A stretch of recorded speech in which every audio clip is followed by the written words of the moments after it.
Sawadika, I'm Pradachaya Punyarit.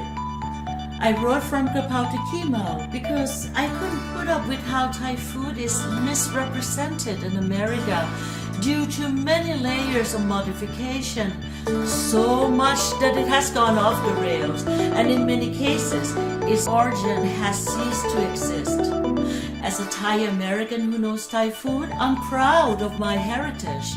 I know how spectacular and sensational true Thai food really is, so I set out to correct the misunderstanding and misinformation. Most restaurants, they claim that they modify Thai food because of you, my dear fellow American friend.